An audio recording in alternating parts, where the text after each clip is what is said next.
നമസ്കാരം. 102 ലോക്സഭാ മണ്ഡലങ്ങൾ, 1625 സ്ഥാനാർത്ഥികൾ. ലോക്സഭാ തെരഞ്ഞെടുപ്പിന്റെ ആദ്യഘട്ട തെരഞ്ഞെടുപ്പിൽ ജനം വിധി എഴുതി തുടങ്ങിയിട്ടുണ്ട്.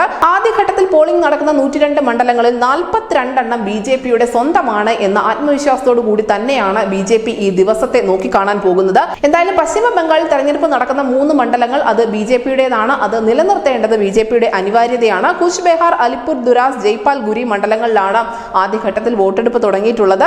കിഴക്കൻ ബംഗാളിലെ ഈ 3 മണ്ഡലങ്ങളും നിലവിൽ BJPയുടെ ശക്തി കേന്ദ്രങ്ങൾ തന്നെയാണ്. ഇതിൽ BJPയുടെ ഏറ്റവും ശക്തമായ മണ്ഡലമായി കരുതപ്പെടുന്നത് അലിപ്പൂർ ദുരാസ് ആണ്. കുച്ച് ബെഹാറിലെ ഭൂരിപക്ഷമായ രാജ്ബൻഷി വിഭാഗം പൗരത്വ ഭേദഗതിയെ എതിർക്കുന്നവരാണ്. അതുകൊണ്ട് തന്നെ ഈ സീറ്റിൽ BJP ഒരു ചെറിയ സമ്മർദ്ദം നേരിടുന്നുണ്ട് എന്നത് തന്നെയാണ് വാസ്തവം.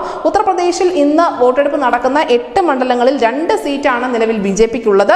3 സീറ്റ് BSPയുടേതാണ്, 2 എണ്ണമാവട്ടെ സമാജ്വാദി പാർട്ടിയുടേതാണ്. BJPയിൽ നിന്നും പല കാലഘട്ടത്തിൽ, പ്രത്യേകിച്ചും 2014 ഉൾപ്പെടെ BSP പിടിച്ചെടുത്ത സീറ്റുകൾ ഇതിൽ ഉൾപ്പെടുന്നുണ്ട്.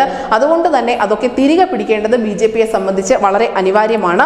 രാജസ്ഥാനിലാവട്ടെ തെരഞ്ഞെടുപ്പ് നടക്കുന്ന 12 സീറ്റുകളിൽ 12 എണ്ണവും BJPയുടേതാണ്. കോൺഗ്രസ് പിന്തുണയോടുകൂടി CPM മത്സരിക്കുന്ന സിക്കർ മണ്ഡലത്തിൽ ഉൾപ്പെടെ ശക്തമായ മത്സരമാണ് നടക്കാൻ പോകുന്നത്. മഹാരാഷ്ട്രയിലാവട്ടെ 5 സീറ്റിൽ 4 എണ്ണവും NDAയുടെ തന്നെയാണ്. മധ്യപ്രദേശിൽ കോൺഗ്രസ് ആകെ വിജയിച്ച ചിന്ദ്വാര മണ്ഡലത്തിൽ കൂടി ഒരു മികച്ച പോരാട്ടം രാജ്യം പ്രതീക്ഷിക്കുന്നുണ്ട്.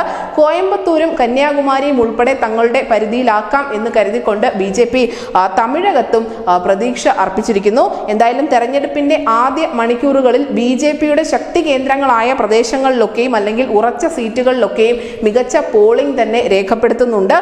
അതുകൊണ്ട് തന്നെ BJP ക്യാമ്പുകളിൽ കണക്കുകൂട്ടൽ തുടങ്ങി കഴിഞ്ഞിട്ടുണ്ട്.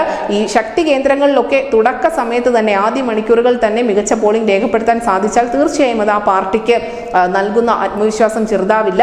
ആ ആത്മവിശ്വാസത്തോടു കൂടി തന്നെയാണ് BJP ഇന്നത്തെ ദിവസം മുന്നോട്ട് പോകുന്നത്. News desk news India Malayalam.